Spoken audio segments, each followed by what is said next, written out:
Case number 2008 CF Guilty. 15606-5. Y'all are guilty. As to the charge of first-degree murder, verdict as to count 1, we, the jury, find...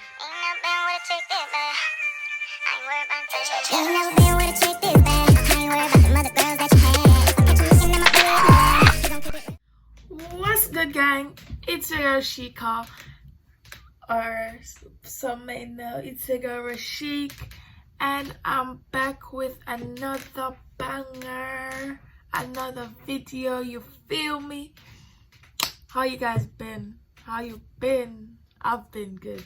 I've been alright. I've been trying to do this YouTube thing, but you know, we all have to start somewhere and end up bigger than better, like, period.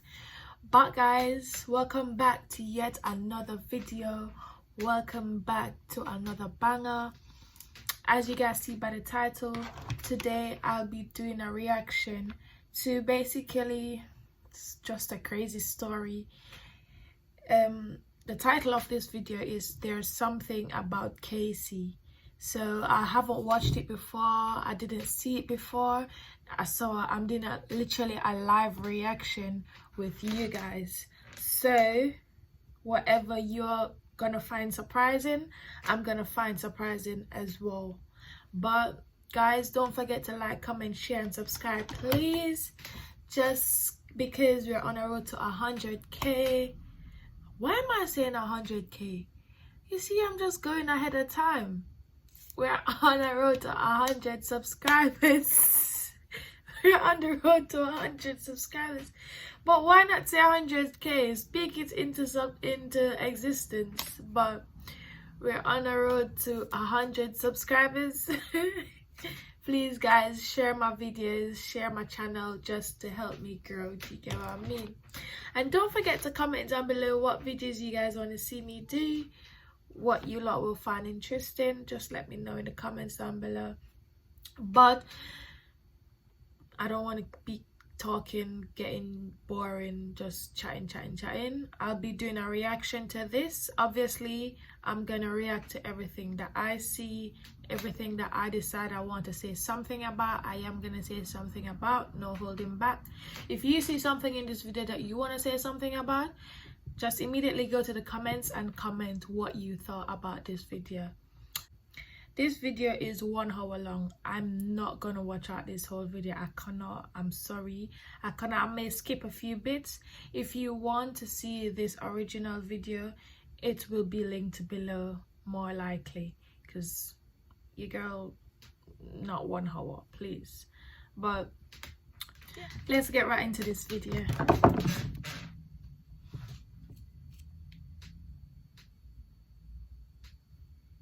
Trying to turn my screen record on. Most of you will already be aware of who 2-year-old Kaylee Anthony was. The majority will know that she sadly passed away at some point between 1 p.m. and 8 p.m. on June 16th, 2008. Her death is undoubtedly the most heartbreaking part of this story, and we only need a single word to epitomize her short life: tragic. But the primary subject of this video is not about the life nor the death of Kaylee Marie Anthony. It is in fact about the psychological constitution of her mother, 22-year-old Casey Marie Anthony. So rather than tragic, you'll find the words disturbing and perplexing to be far better suited to the theme of this video. Her own mother. Some people... Mate. Some people are just not made to have children. Like, how can you have a child, push that child out, but then go ahead and kill the child?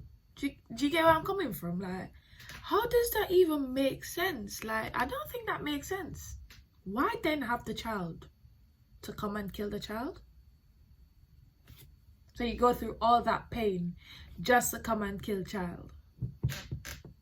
One of the many reasons this case is exceptional is how the present day's topic of discussion has little to do with the actual occurrences of the crime, but in fact the subsequent developments that followed. People are no longer talking about how or even why Kaylee Anthony passed away. They are instead talking about the manner in which a mother responded to her daughter's death. Given all the acquired information we now have, even if we afford this person the most morally acceptable possibility of what occurred, her manner of conduct was still unimaginably cold-blooded. This is driven home by the fact she was evaluated by 2 clinical psychologists during her time in custody, and not a single abnormality was discovered with relation to her psychological state. In other words, there were no signs of mental illness whatsoever, and this makes the character study of Casey Anthony just as fascinating as it is terrifying. A human being's state of mind is something most accurately assessed with the full capacity of hindsight. So before we evaluate our first segment of raw footage, here's a quick rundown of each of the essential moments that will give you a broader understanding of what we're actually dealing with. On the 15th of July, 2008, Orlando police received a call from Cindy Anthony, the grandmother of the victim. 911, what's your emergency? I called a little bit ago, the deputy sheriff. I found out my granddaughter has been taken. She has been missing for a month. We're talking about a 3-year-old little girl. My daughter finally admitted that the baby's in the store. I need to find her. Your daughter admitted that the baby is where? But the babysitter took her months ago. My daughter's been looking for her. I told you my daughter was missing for a month. I just found her today, but I can't find my granddaughter. She just admitted to me that she's been trying to find her herself. There's something wrong. I found my daughter's car today, and it smells like there's been a dead body in the damn car. Okay, what is the 3-year-old's name? Kaylee, Caylee, Anthony. Kaylee Anthony? Yes. How long has she been missing for? I have not seen her since the 7th of June. Is your daughter there? Yes. Can I speak with her? She's downstairs. They want to talk to you. Answer the question. Hello? Hello? Yes. Can you tell me what's going on a little bit? I'm sorry? Can you tell me a little bit what's going on? My daughter's been missing for the last 31 days. And you know who has her? I know who has her. I've tried to contact her. I actually received a phone call today now from a number that is no longer in service. I did get to speak to my daughter for about a minute. Who has her? Do you have a name? Her name is Zenaida Fernandez Gonzalez. To give some context to this bizarre phone call, Casey Anthony had left the family home with her daughter a month earlier, stating that she had a work assignment in Tampa and would be traveling the entire time. Kaylee's grandparents would ask repeatedly over the following month to see, or at least speak to their granddaughter. Exactly. But Casey claimed each and every time that she was too busy with work, and that Kaylee was with a nanny who went by the name Zenaida Fernandez Gonzalez, or Zanny for short. On probably July making it 15th, up. exactly 6 weeks after Kaylee was last seen by her grandparents, George Anthony received a phone call that the family car was at the impound lot. This immediately alerted suspicion, as it was Of the same course. car Casey had supposedly been traveling with for work. Suspicion turned into panic once they picked up the vehicle, and George discovered a strong odor emanating from the trunk, one that he recognized from his years as a police officer, and found comparable to that of human decomposition. Through contacting one of Casey's friends, her parents managed to track her down at her boyfriend's house in Orlando, where they were found smoking marijuana and watching TV. When inquired over the whereabouts of her daughter, Casey stated that she had been kidnapped 31 days before by the supposed babysitter. It But was you're at that in moment house Cindy Anthony with- called but- 911. 911, Your picnic is missing, but you're each up in house, smoking, having fun with man, and your daughter is missing. I'd be out, up and down, day and night, every second, looking for my child. It's just suspicious. Who has her? Do you have a name? her name is Zenaida Fernandez Gonzalez. Who is that? Babysitter? She's been my nanny for about a year and a half, almost 2 years. Why are you calling now? Why didn't you call 31 days ago? Exactly. I've been looking for her and have gone through other resources to try to find her, which was stupid. I think the officers are here. The officers are there? Yes.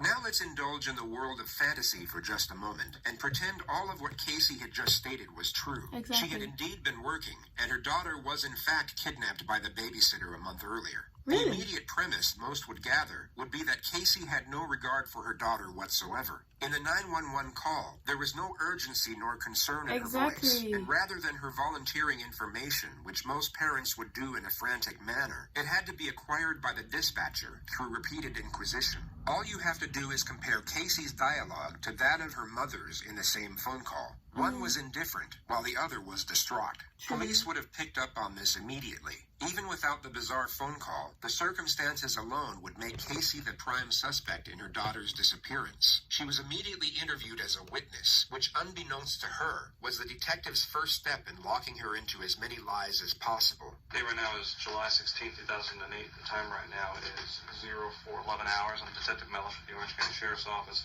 I am with Casey Anthony, is that correct? Yes. Casey, you understand this is being recorded? Yes. Do you have any objection to that? No. All right. Casey, I got called here in reference to a missing child. You took Casey to a babysitter's house. Yes.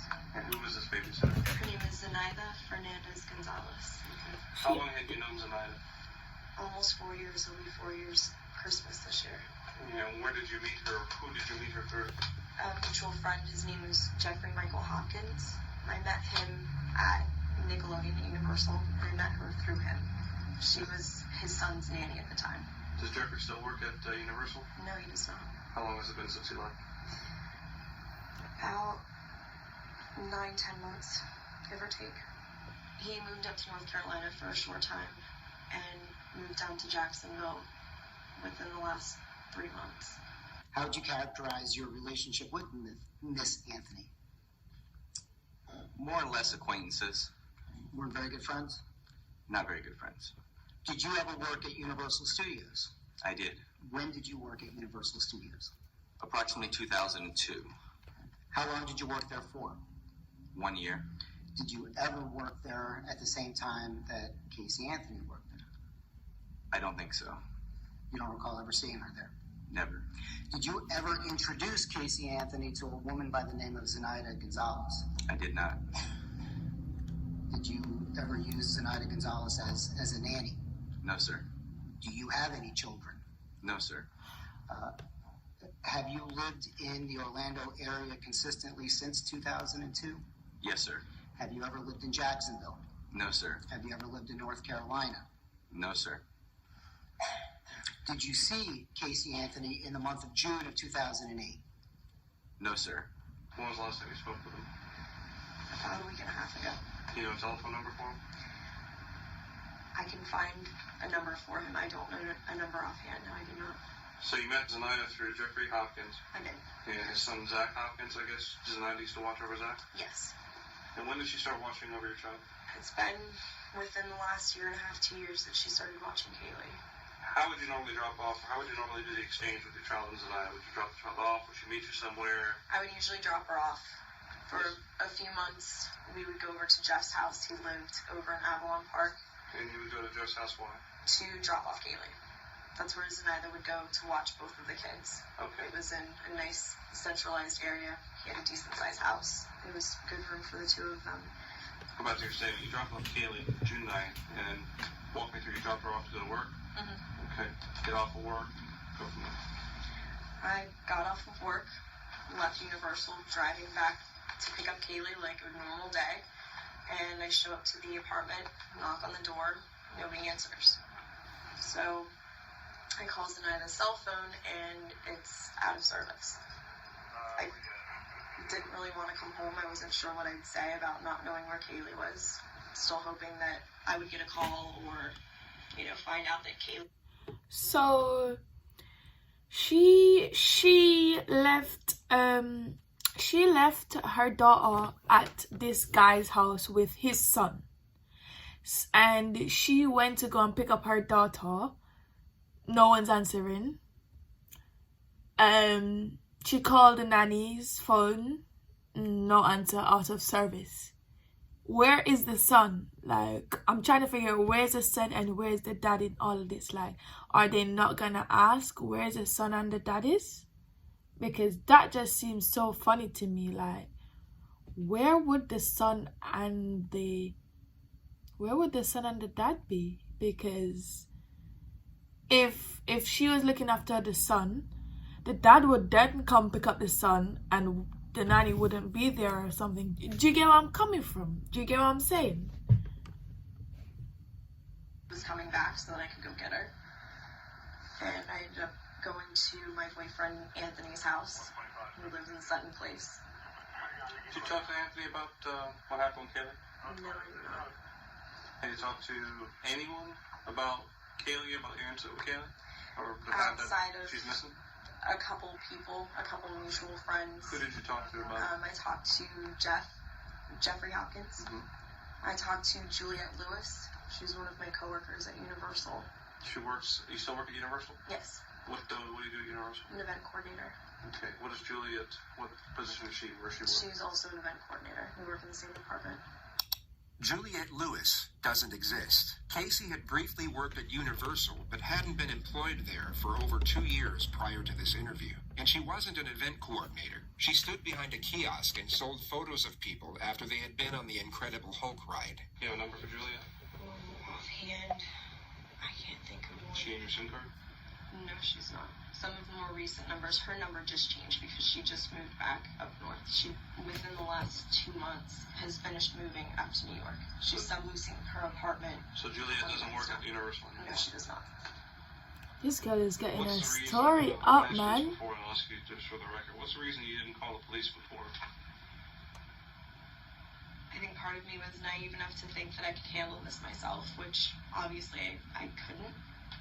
And Obviously, because it's not I true. was scared that something would happen to her if I did notify the authorities or got the media involved. Just the fear of the unknown. Fear This of girl said get the potential media involved, Kaylee like. getting hurt, of not seeing my daughter again. I asked you this at the onset and I asked you before we went on tape, and I'll ask you again just to make sure we're clear. Is there anything about this story that you're telling me that is untrue, or is there anything that you want to change or divert from what you've already told me? No, sir.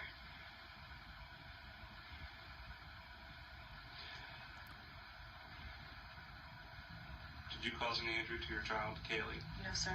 Did you hurt Kaylee or leave her somewhere and you're worried that if we find that out that people are going to look at you the wrong way? No, sir. And you're telling me that Zenaida took your child without your permission and hasn't returned her? The last person that I've seen with my daughter, yes. Is she Puerto Rican? Is she Dominican? Is she white? She's mixed. She's black and Puerto Rican. Is there any underlying cause to why Zenaida would have taken your child? Nothing that, She ever make any statements to you about, only how much she loves Kaylee and how great of a kid she is. What? and when you talked to Jeffrey afterwards, I'm assuming that Jeffrey's child is still with him. His child is still with him. You said Zenaida had family up in New England, up in New York? Or Yes, something? she has family down south. Her mother, her sister, her brothers in New York. She's originally from New York. Pretty much grew up there, moved down here, went to the University of Florida. Zenaida, the nanny, doesn't exist. Casey never had a babysitter. Being the retrospective viewer, we have the benefit of knowing these are outright fabrications, and these meticulous details are a textbook sign of a pathological liar. She speaks eloquently and naturally, as if her dialogue is a reflex response to the questions she's being asked, when in reality, each of these minor details are calculated and deliberately placed for the purpose of deception, and the nonchalant, easygoing tone she employs So it's is used to literally planned camouflage it. anxiety. Casey has not only become accustomed to manipulation, she has become extremely skilled in how to use it effectively. It takes us to the concept of nurture and how it most likely had a significant impact on her current circumstances. If we go through what we know about Casey's domestic history, there are numerous occasions where she had gotten away with things that most would not, simply due to the fact that she was able to continuously lie without I conscience. mean, her daddy's a prime cop. example could be when she was 18 years old and stopped attending class midway through her senior year. She literally skipped the entire second half of her final year to go hang out with her older boyfriend.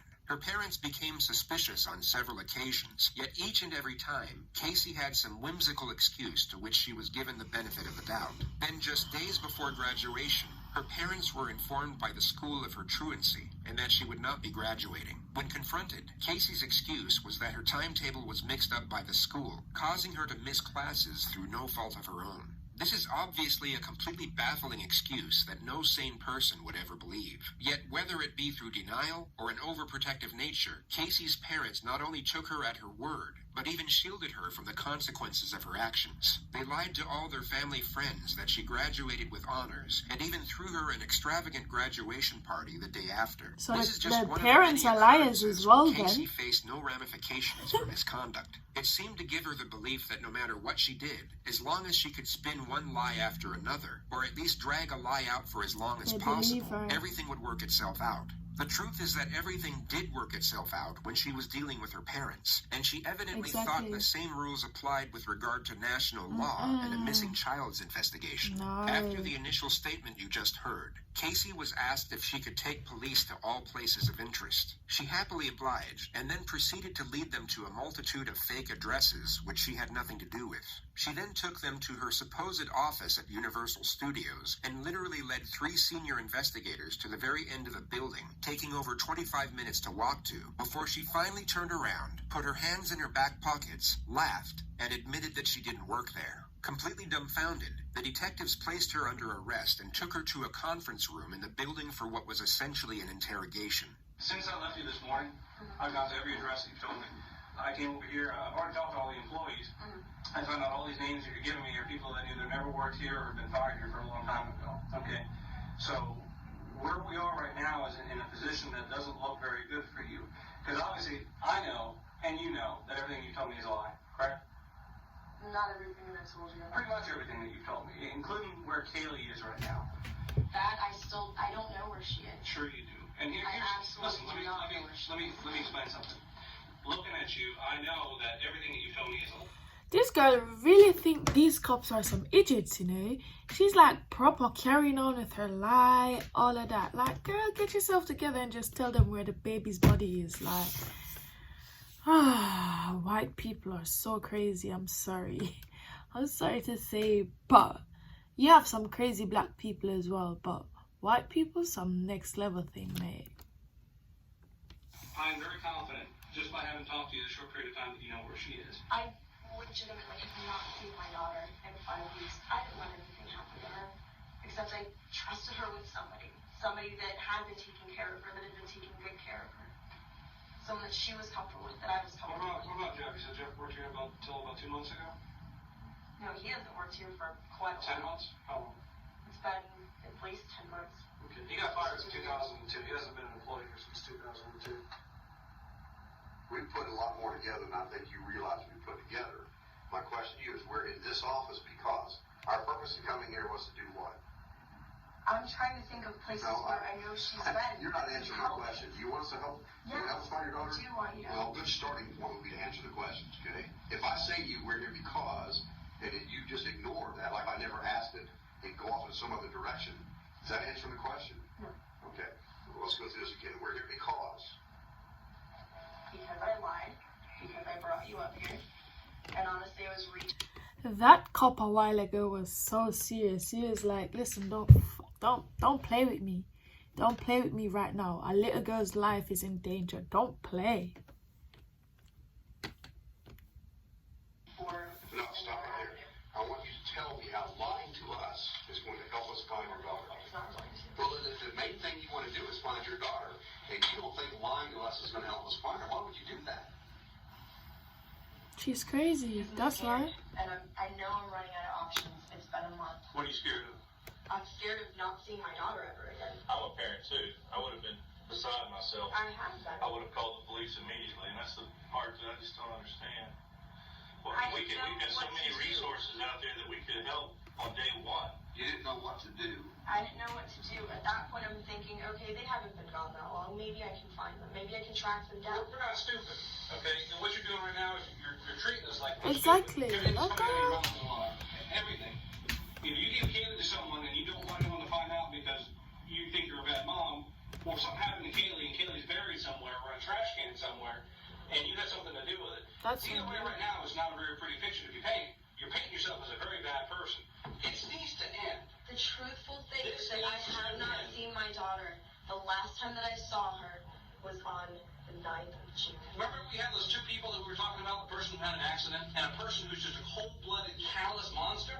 That's telling me that you are the second person, this cold-blooded, callous monster who doesn't care and doesn't want to help because she's afraid that something so heinous happened that everyone's going to look at her and say, she's a monster, she deserves to go away, she deserves to never see the light of day, this bad thing should happen to her. I don't want to believe that right now, but you're giving me your choice. Tell us what happened to Kaylee. Tell us what happened to Kaylee. I dropped off Kaylee. And that's the last time that I've seen her. I dropped her Where off. did you drop her off? I dropped her off at that apartment. No, you didn't. That's exactly No, where I you dropped didn't. her off. Did you just think that one day she's just going to show up at your house? No, I sat around yesterday trying to figure out what to do. I'm glad that I ended up seeing my mom, that all of that stuff happened. It happened for a reason. Because You're glad you saw your mom. You could have saw your mom 5 weeks ago and said, Mom, I don't know I what. saw my mom's reaction right off the bat, and it would have been the same from the get-go. So wait a minute. You're more afraid of your mom's reaction than you are if you ever see your daughter You again? know, I'm absolutely petrified. Absolutely petrified. I know my mom will never forgive me. I'm never going to forgive myself. Is it that there's some other She thing doesn't going care on what her right mom now? thinks at this point. Just not really focused on what you're saying. You told us, so yeah, kind of just accidentally told us you had an office here and we needed to be here, or did you purposely mislead us? Which of those two is it? I purposely. Okay, so you purposely misled us. This was all an attempt to help find your daughter, right? That makes sense to you, correct? In a backward sort of way, yes. Backwards. I'm okay. coming back to places that are familiar This to girl me is that I know are familiar crazy. to her. Familiar situations that What did you think? just maybe How old is she? would help. She's almost 3. She's almost 3. What do you think she's going to take a cab here? I mean, I know how do you think she's going to get here? She's with someone else. She's with someone else who's hid her from you for 5 weeks. Yes. Why would a person who has hid your daughter from you for 5 weeks, okay, bring her to the building that you used to work at? They don't realize what happened a while ago, you know. They don't realize what happened a while ago. She says firmly, affirmatively, oh, she's with someone else. That seems funny. Yeah, you left her with the nanny. You left her with the nanny. The nanny may have took her. But then again, the child may have run away by herself, like run out the door or something, and the nanny run off because she was scared, or something else may happen. How are you so sure, oh, she's with someone else? That to me sounds like you actually know what's happening. You know what's happening. I don't know what else to do anymore. If I knew where she was, if something would have happened, I would have admitted that a long time ago.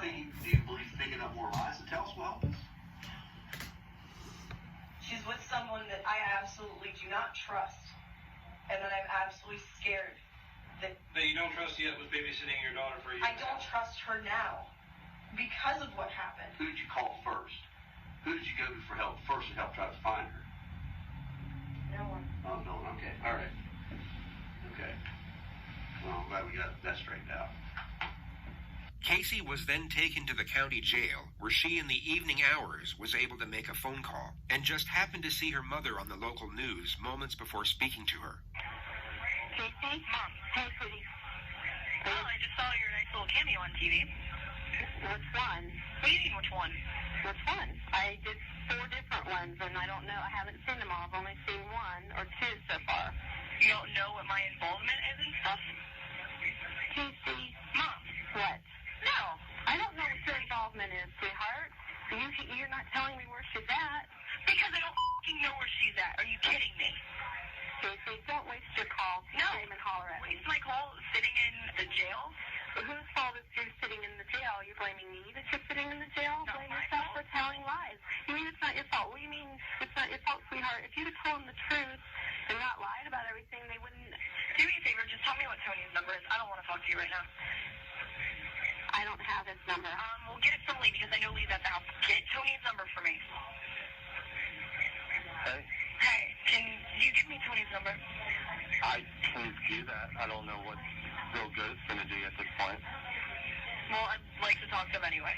Okay. Because I called to talk to my mother and his waste. Oh, by the way, I don't want any of you coming up here when I have my first hearing for Bob. Everything else, like, don't even Waste your time coming up here. The way how she's bossing up her mom. Anybody who wants to try to, I'm not going around and around with you. That's pretty pointless. Christina would love to talk to you because she thinks that you will tell her what's going on. Frankly, we're going to find out. Everything she's showing them is a lie. If I knew where Kaylee was, do you think any of this would be happening? No. Anyway, you only got a couple minutes for this, so I'm not going to let you completely waste it. Here's Christina. She thinks she can get through. No, I want Tony's number. I'm not talking to anybody else. Hi, I'm glad everybody's at my house. Do me a favor, get my brother back because I need Tony's number. Does Tony have anything to do with Kaylee? No, nothing. Okay, so why do you want to talk to Tony? He's my boyfriend, and I want to actually try to sit and talk to him because I didn't get a chance to talk to him earlier because I got arrested on whim today. I just want to talk to Tony and get a little bit of... you have to tell me if you know anything about Kaylee. Sweetheart, anything happens with Kaylee, Casey, I'll die. You understand? I'll die. If anything happens to that baby. Oh my God. Calling you guys? A waste. Huge waste. Casey appeared in the court the next morning and was initially denied bail by the judge. He cited his reason as her undeniable disregard for the welfare of her own child. Exactly, She was kept it's in like... protective custody, and it would be 9 days until she received her first visit from her parents. If I was her parents, I wouldn't visit. She can rot in there. Hi. We've been watching you for so long. Yeah, I love you. I love you too. Hi. We've been seeing you sitting down. We forgive anything that you've said. Oh, or done. Hold on. Can we turn the volume down? Yeah, you can probably hear it. My head's gonna explode. What's that t-shirt? I didn't get a chance to ask him, other She's laughing. Kaylee's picture's on the back. Is it? Can Dad show me the shirt? Yeah, turn around so she can see. It's the Never Lose Hope Foundation. Do you see it? I can see part of it, yeah. Have you seen me? And then it has the information on how to contact. Okay. Casey, you don't realize that the whole United States is looking for our Kaylee. I know that, Mom. Her cover's going to be on People magazine in a few days. Okay. With a readership of over 46 million adults in America, having your missing child on the front cover of People magazine would seem as a godsend to most. Yet Casey's response is almost as if it's a lost cause. Everybody is looking for her. Because she knows she already killed the little girl. Everybody is looking for her. Are we going to be able to find her, do you think? I hope we can, Mom. No, I didn't get a chance to ask Lee. Can you look up a little bit more? Raise your eyes up a little bit. There you go. So now, look straight up so I can look into your eyes, darling. Thank you. I need to do that. It's okay to cry, Casey. It's all right, love. We've all been crying. Setting aside morality and ethics for just a moment, Casey at this point would be emotionally exhausted. She had been sitting in an isolated jail cell for almost 2 weeks as the entire world was turning against her. Anyone in her position, guilty or otherwise, would be at near breaking point, and her composed exterior now finally slips. She, for a brief moment, allows herself to be vulnerable, and for perhaps the first time, expresses the pain of her situation. This is one of the few moments where Casey's true self is on display. Of itself, it's a touching moment between a mother and daughter. Yet if we add in the context of the surrounding elements, she is only expressing this pain for herself. Just a moment ago, when she saw her deceased daughter's face on her father's shirt, none of this emotion came out. Casey, I want to ask you just a couple questions. Good. The rest of the visit is extremely bizarre. Casey's parents try to extract any information they can about Kaylee's possible whereabouts, and each time are essentially dismissed by Casey as if they're asking pointless and irritating questions. Do we have any pictures of Sandy's apartment? Lee and I already talked about this. I don't know. It could be on the desk at home. I don't know. What is I can't get into your, I gave Lee everything already. I gave Lee all of the passwords, everything we could possibly get all over him. I want to get some video clips off Kaylee because the video clip with Grandpa is really helping people. Still pictures don't show her personality. Right, and we need to show her personality. So exactly, her emotion did fade. Like, why you stop crying? You're talking about your daughter and you stop crying. Please look up, sweetheart. I need to see your eyes. I want to be able to look at you guys too. I can't look at you and look at the camera. Well, you don't have to look at the camera. Look at me. I'm looking at you. Okay. You're sitting very low. I know.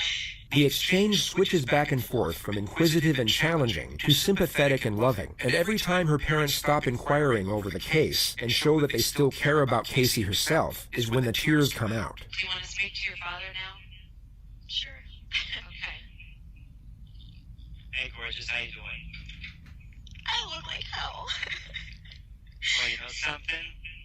You really need to keep your spirit high for all this. I haven't been crying while I've been in here. Well, you know Trying to something? read books and do other things to keep my mind off of stuff. Well, you know, I want to be able to reach out and hug you and give you the big Papa Joe hug. But you know, we got to get that little girl back any way we can, and we're doing everything we can. My only concern, I gave Lee a statement. I want him to speak to whoever in the media, give them a statement specifically from me. He's going to give them an exact quote. Every time Casey's parents mention that people are willing to help with the search, Casey dismisses their credibility and even attacks some of their characters while she's at it. Tara? Tara from Michigan. You mean Mark's psycho ex-wife, Tara? Yes. Listen, Girl, you're talking about people Psycho? like Tara, people like Jessie who are maybe trying to help, even Christina, God bless her, don't know what the hell they're talking about. I want you to know, I want to take your pain away from you. So, you know, you can tell me anything. I know that, Dad. I miss you, sweetie. I know that. I miss you too. I wish I could have been a better dad, a better grandpa, you know? You've been a great dad and you've been the best grandfather. Don't for a second think otherwise. Well, you know, you and Mom have been the best grandparents. Kaylee's been so lucky. Kaylee is so lucky to have both of you. Why is she kind of speaking in the past? I can't even put into words how glad I am that she's had both of you. And that she still has both of you. You know, it goes without saying, you know, that our house is empty without both of you there. It's empty. All the little things that we took for granted, we miss them so much. That's exactly how I feel. All your little things and all her little things, it hurts. We're not there. Mom and I are just going through the motions, you know? She was probably jealous of a little girl, you know? Today. Tell my coleslaw. Well, you're probably eating a lot of things you never used to eat before because when you're hungry, you'll eat. I hated bologna. I've been eating bologna and cheese on occasion. Grits, I don't do grits at all. It's terrible. Well, you know what? You're going to eat what's in front of you. We get another glimpse at Casey's skill in fabricating information and her ability to intertwine specific details to afford her lies some credibility. These minor intricacies are what would make her extremely convincing if we didn't happen to know otherwise. Yeah, they're taking They never too long. searched by her full name. They searched by Zenaida Fernandez, whereas Zenaida Gonzalez never by her full name. And it's Z-E-N. Z-E-N-A-I-D-A.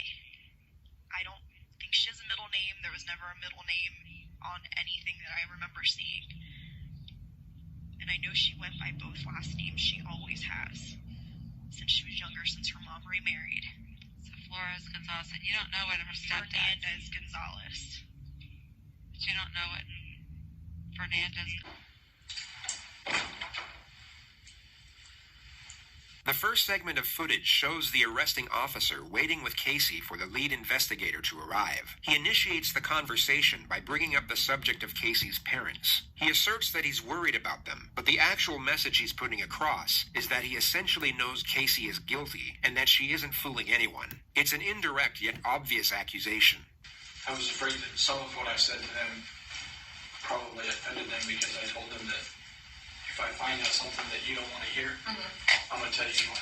Well, honestly, they'll respect that. That's just, you know, the type of people that they are in the same way. I know they are. It was never my intention to piss anybody in your family off. You know, I'm not in it to get a conviction. I get nothing out of it. I get zero. Exactly. You have a job you're trying to do. Oh, girl, shut up. And I'm not a few, and it sucks both ways. Yeah, I agree. It is what it is. Where I get sideways with people. She continuously provides these sharp interjections to appear as though she's following what the detectives are saying. People will often do this to express concurrence and understanding. It essentially lets the other person know that you understand them, either intellectually or emotionally, that a point they made makes sense to you, or that you get why they feel a certain way about something.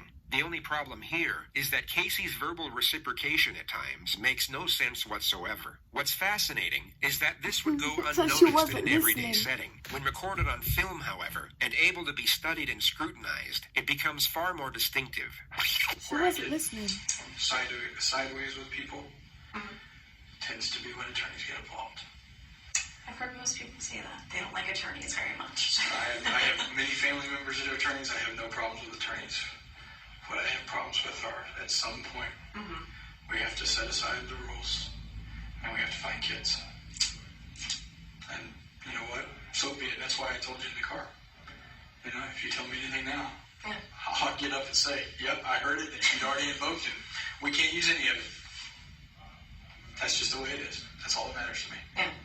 The detective here has essentially just asked Casey for the information he knows she has about her missing child. Rather than retaliate and refute the blatant accusation, Casey continues with her sharp responses of accordance as if to say she agrees and knows exactly where the detective is coming from. Yet although she apparently agrees, she offers no information or follow-up dialogue thereafter. It's so incredibly awkward, yet equally intriguing to watch. And, you know, when we did another case that I was involved in, you know, they lost a confession. And I sat there and I looked right at the guys that we worked with. I said, that's not what's important. Who cares? We found her. We found her, and he's going to get what is coming to him. That's not my job. You know, and it works out in the end. And it works out in the end on all sides, to be honest with you. It may not be comfortable for everybody. And I've done things that if I get caught for, I'm not going to be comfortable, I can tell you that. It's just the way life is. You know, but it's not the end of the road either. And that's what we have to keep in mind. It's not the end of the road. You know. Casey then casually brings up the topic of the grand jury and the media surrounding her murder trial. She raises the questions as if she's talking about her favorite daytime TV show. Yeah, I know. But if the subpoena itself is just a regular federal or grand jury subpoena, that's public records. It doesn't say what it's for. It doesn't say what case it's in. It doesn't. It just says you're subpoenaed to appear before the grand jury. Well, with them announcing that, you know, there was going to be a grand jury, obviously my name was thrown out. They knew who the grand jury was for. Who threw your name out?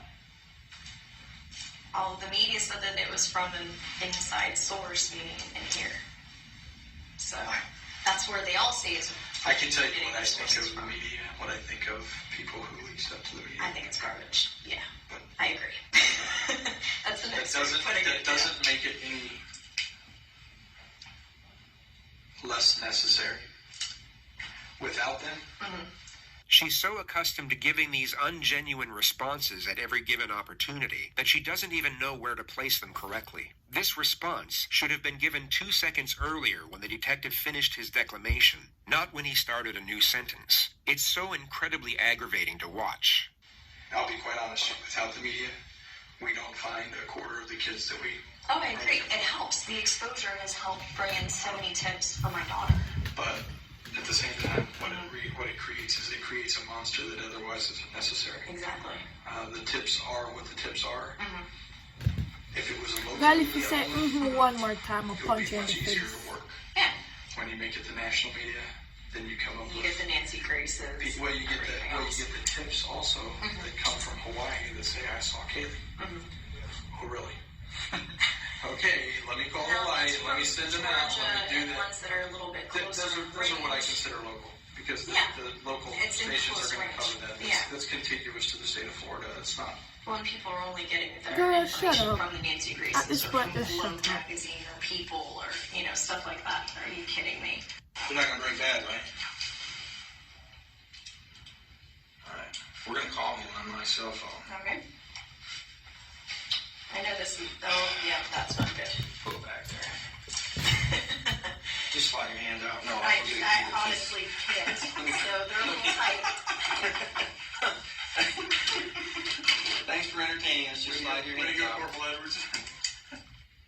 Actually, if I could, I would have done that for you.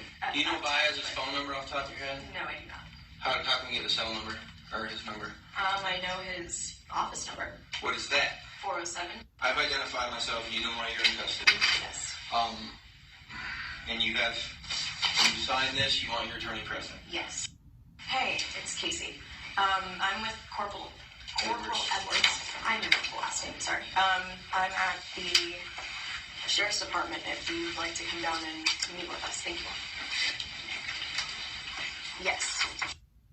And to answer your other question, from that picture, I cut my hair and it was really short even last year. I just started growing it back out this year, so just about that. Okay. It's been a long day. It has been. How was my dad this morning? In our time. Yeah. Honestly. I only saw from the media and got a chance to hear him talking to my mom. I spoke to him last night and this morning for just... Girl, the man didn't ask you one thing about that. He talked to me this morning for a little bit. He was with Mark, and he was really struggling. I mean, I can imagine he was having a hard time. She's the only one that's not struggling. To essentially provide testimony to indict Come on, to this release. is too long He was now. really struggling with it. And I felt bad for him, to be honest with you. I truly did. Well, I told him last night. I know he was subpoenaed and under the law he had to answer whatever questions were asked, and I told him to do what he had to do. Imagine you were Casey, but void of any wrongdoing whatsoever. Your daughter was kidnapped 5 weeks ago, and now a detective who thinks you're the culprit is relaying the agonizing moments of your father providing information for your arrest. No matter how stoic or self-controlled your nature, you would most likely be in tears or completely enraged at the overwhelming unjustness of the situation. Definitely. You anxious about today at all? I have been.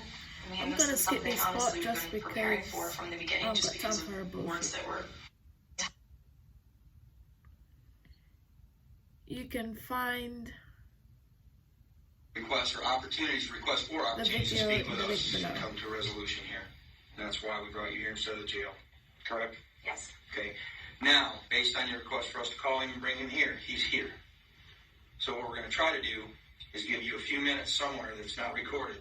No secrets, I told you. This room's recorded. I have to be able to approach my chain and explain why. The detective now guilefully takes Casey up on her previous offer, where she insisted they were willing to sit down with police and answer questions. But first, I needed you to tell him, in your own words, if you will, that you'd like to take the opportunity to deal with us like you've made that request in the past. So, is that something you want to tell him? I told him the same thing we talked about before, that we would entertain any questions that they have. We would listen and discuss it, and if we have something to respond, we'll respond. Okay, do you want to speak to me in private? Yes. So we can clarify this? Yes.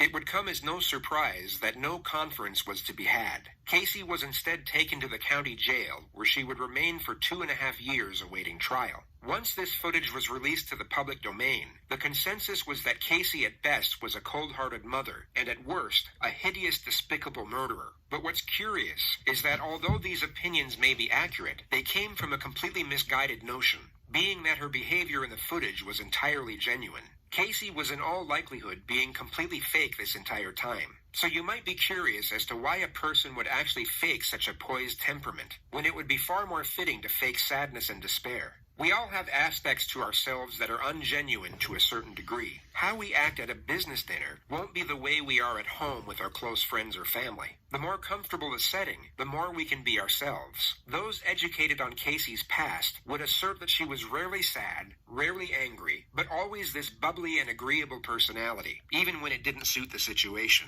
She was one of those... Mate, she looks so weird, like... Why does she look like that woman from The Conjuring? Like, you know that ugly devil woman? That's what she looks like. Like, why is her smile so long? Like, girl, if you don't get your ugly ass out of here, wear a long ass neck. Why is her face like that? Like, bro, I'm sorry.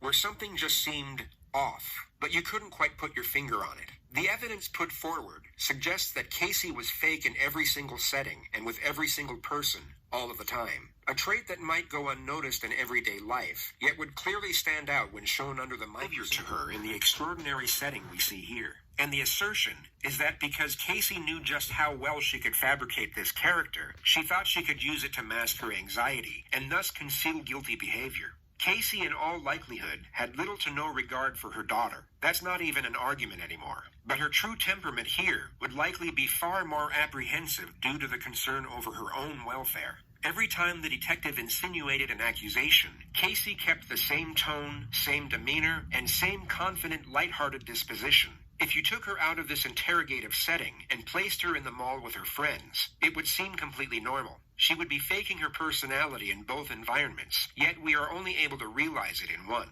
This type of mindset is linked to sociopathy. Whatever the situation or circumstance, they need to have an advantage over you. So how do they do this? They lie, and also calculate how they are going to feel and react to a certain situation. I'm trying to figure out if this is all we're going to talk about right now. The entirety of her focus was on making herself look good rather than being worried about the actual quality of her character. Casey, in a nutshell, was an inauthentic person, long before she ever gave birth to her ill-fated daughter. And her skill at deception alongside her manufactured personality is arguably the most terrifying part of this entire case. On December 11th, 2008, just under 5 months since she was reported missing, Kaylee's skeletal remains were discovered in a swamp less than a mile away from the Anthony household. She was wrapped in a Winnie the Pooh blanket and then placed in a canvas laundry bag. Duct tape was discovered around the nose and mouth area of the skull, and her death was ruled a homicide. Prosecutors in the case then announced they would be seeking the death penalty.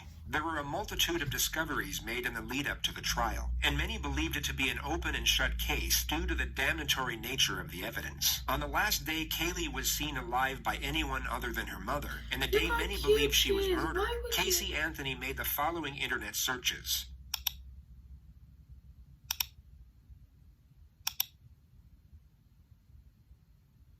At 7:54 p.m. that same evening, Casey and her boyfriend Tony were seen in a Blockbuster video store. Kaylee was nowhere in sight, and many presume she was already dead and decomposing in Casey's trunk at this point. In the following weeks, Casey went out partying most nights. Just 3 days after her daughter's supposed abduction, she was captured in various photos participating in a hot body contest. 12 days after, she got a tattoo on her back saying, Bella Vita, an Italian motto that translates beautiful life. She also made an entry in her diary around the same time which read, I completely trust my own judgment, and I knew that I made the right decision. This is the happiest that I have been in a very long time. I hope that my happiness will continue to grow. The trial commenced on May 24th, 2011. So the gist of the prosecution's argument was that Casey suffocated her daughter with duct tape and then placed her in the trunk for a few days before disposing of her body in the swamp. The motive for the murder was the primary focus during their opening statement. This isn't just a case about Casey Marie Anthony. It's a story about Kaylee Anthony as well. Kaylee Anthony was born on August 9th of 2005. She didn't want the little girl. It was a Tuesday. And Kaylee lived nearly... I think it's just where you have a kid. This is why I said I don't know how these young girls are having kids nowadays. Do you not want to party? What, when you want to party, you're going to leave the kid with, just chuck the kid on the dad or chuck the kid on the grandparents or stuff like that? No, you have to be there for your child. You have to be there every step of the way, every second. Do you get what I mean? So when you want to party and stuff like that, you have to forget all about that, because it's about the child now. Your life is done. Your life is gone. It's just all about the child now. So this is why I don't get why young kids, I get if it was unexpected, if it was something that wasn't it wasn't meant to happen, but it happened, so you just have to go along. But if you genuinely just get up and go have sex at young age and have a kid, listen, that's a whole nother life you're bringing into the world. You ain't got time to party and stuff like that. That's why I don't get why these young girls are having kids, because you've thrown your life away. You can't party, you can't drink as you would when you don't have a kid, you can't travel as much as you would when you don't have a kid. Part of your life is gone. If you know you're not up for that, don't go and have kids and then do this. Kill an innocent child. Kill an innocent child just because you want to go live your life. How can you kill your child, then go and write, oh, it's the happiest I've been, I hope I'm gonna be this happy forever, or whatever she said? Girl, sorry guys, she's living a whole dream. She's living a whole dream if she thinks that what it was gonna be. She's living a whole dream, because first of all, you ain't a good liar. You don't know how to cover up your story. And you have to remember, these detectives and these cops and these psych, whatever these people are, they've been doing this for years. They've been reading people. They've done this like it's their job. They're gonna find out how, especially nowadays, cameras everywhere, people eyes everywhere. They're gonna find out. It's gonna be very hard to cover up something like that. So don't go have a kid if you can't manage it. Don't be doing bad things if you know you can't cover up. Please, you'll just look stupid, and you'll get a hard punishment, especially in that jailhouse. They love your bottom in there, trust me. Every day of her life.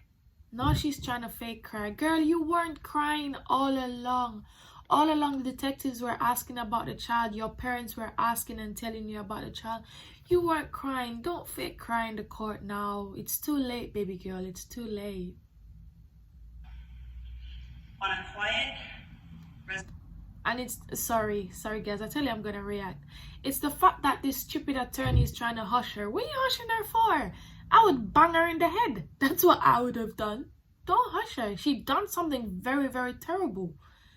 And upon doing something that terrible, she's trying to hide it. She's trying to cover up. They could have found the body a long time ago. She'd probably even get less sentence. But she's trying to cover it up. She's trying to look good. She's trying to not look guilty. She's trying to look like a good mother. Girl, it's too late for that. They already know what you've done. And you've lied. So you look worse. You look more stupid, if I'm being honest. Street in Orlando called Hope Spring Drive. Casey Anthony, Kaylee's mother, appeared to all outward observers. I don't think that woman is meant to say that. She's not the little girl's mother. She's just a woman that gave birth for some stupid reason. But she's not a mother. Look in the dictionary what mother is meant. This is what I say every day, not to put my business out there, but I ain't got a mother. I've got mothers, like I've got people around me that didn't give birth to me, but they are definitely mothers. But the person that actually gave birth to me, I don't think that's my mother. Because if you look in the dictionary or you look on Google what mother means, she's not portraying that. So I personally don't think you're a mother. I think you gave birth. Thank God. Appreciate it. But you're not a mother. And thank God for the mothers that are there. Like literally the persons that take care of me, be there for me, help me, encourage me. Thank God for these mothers. But she just gave birth. Not a mother. Sorry. To be what her parents thought she was. A loving mother working hard to provide support for her daughter. But as the evidence in this case and the investigation into the background of Casey Anthony will show, that was an illusion. On Monday, June 16th, Cindy Anthony goes to work as I've described, sometime between 7 and 8 a.m. and is out of the house until late evening. George Anthony specifically recalls that at 12:50 p.m. on June 16th, of 2008, his daughter, Casey, left the residence on Hope Spring Drive with Kaylee Marie Anthony. Kaylee was wearing a pink shirt, jean shorts, Alright, I'm sunglasses. definitely not interested in all of that, what she was in. I'm just trying to see her sentence. The pieces of evidence in this case, the duct tape, the laundry. Girl, why are you shaking your head? Don't let me smack you in the head. Don't shake your head beside me. You know you killed that little girl. Chillax. Just accept your punishment. The blanket, the shorts, the shirt, the car. No one else lied to their friends, to their family, to investigators. No one else benefited from the death of Kaylee Marie Anthony. Kaylee's death allowed Casey Anthony to live a good life, at least for those 31 days. Although there was a lack of Exactly what I said.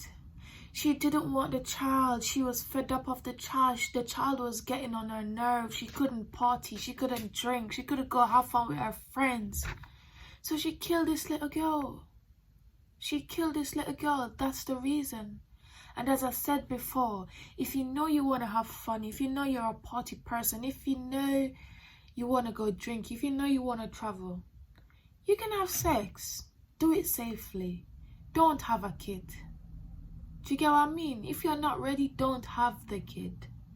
Keep yourself to yourself. Literally. It's not that hard. Literally.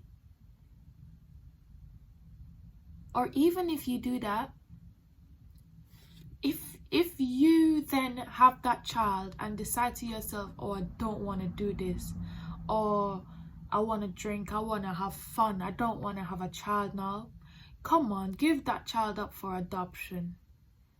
Put her in somebody's safe hand. Don't go then and kill the child. The child has done nothing, you know. The child didn't ask to come in this world. Literally, the child didn't ask to come in this world. So why?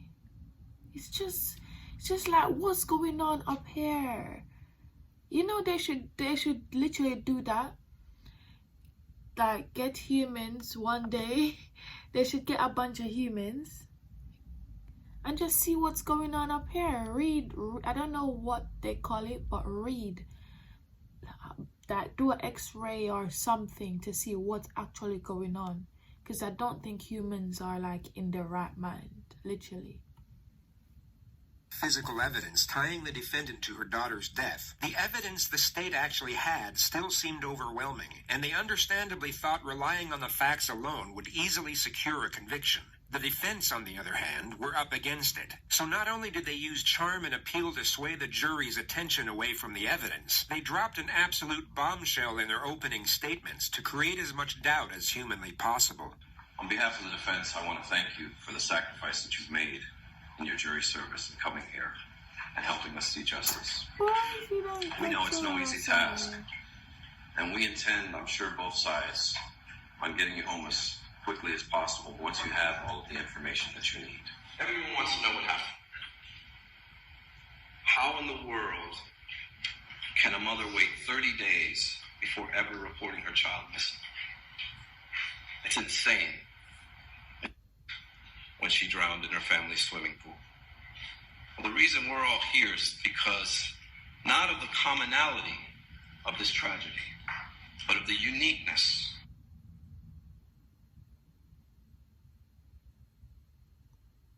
Not trying to watch all that bit. So, and that's the difference here. As I said, you can watch it in the description. We can go on and speculate all day long as to the different theories that were posed before you, as to the different possibilities. But the truth of the matter is it must be what was proven. There are no mysteries to solve here. Their initial setup. Oh, wait a minute. Prove their case over this jury. For the 9th Judicial Circuit in and for Orange County, Florida. State of Florida versus Casey Marie Anthony. As to case number 2008 CF 15606-9. Guilty. As to the charge of first-degree murder, verdict as to count 1. We, the jury, find the defendant not guilty, so say we all, dated at Orlando, Orange County, Florida, on this 5th day of July, 2011, signed foreperson. As to the charge of aggravated child abuse, verdict as to count 2.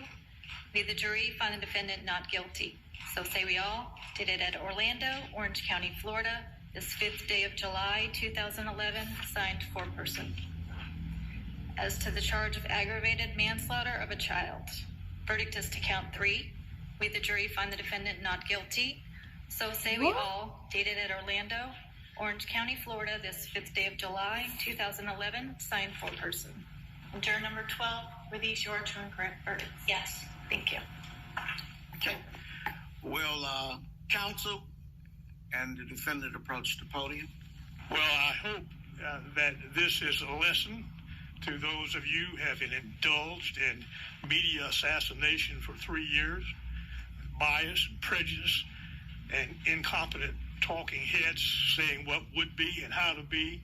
I'm disgusted by some of the lawyers that have done this, and I can tell you that my colleagues from coast to coast and border to border have condemned this whole process of lawyers getting on television and talking about cases that they don't know a damn thing about and don't have the experience to back up their words or the law to do it.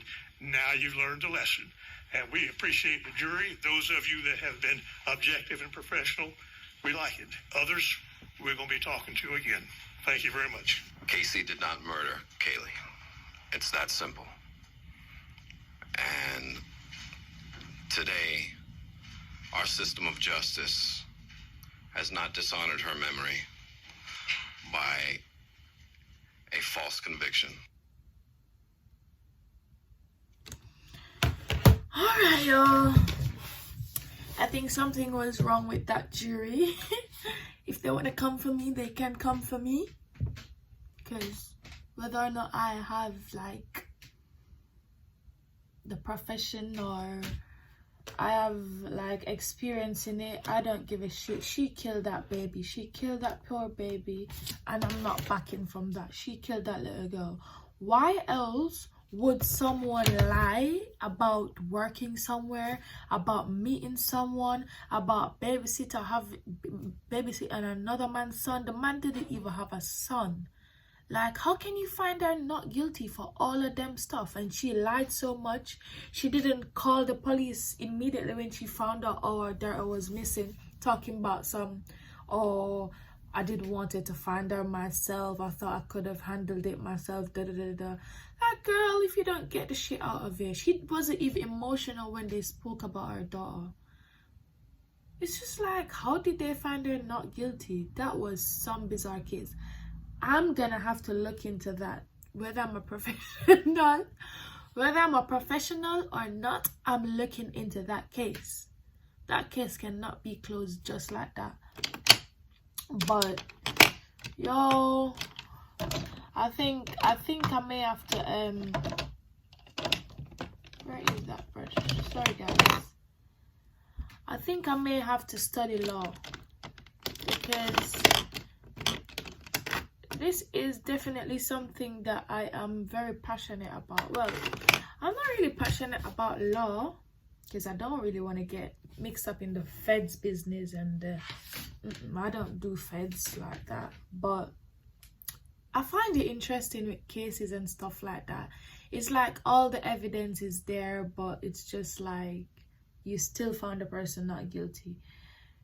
It's just like there was quite a few evidence in that. But if you want a part 2 of me speaking about this video, comment down below and let me know. We'll speak about it more and put questions as well, like what do I think or stuff like that, and I will definitely speak on that. But guys, without further ado, I'm gonna end this video right here. Thank you guys so much for watching. Make sure you keep watching the rest of my videos, and make sure you share my channel. Get me to 100 subscribers. I'm always saying 100k. I don't know why I'm going ahead of time, but get me to 100 subscribers. Make sure you like, comment, share, and subscribe, as I said before. And don't forget to comment what y'all want to see in my next videos. But that was a hectic video. But it's your girl Roseek, and I'm signing out. And yeah, I'll see you guys in the next video, I guess. Bye guys.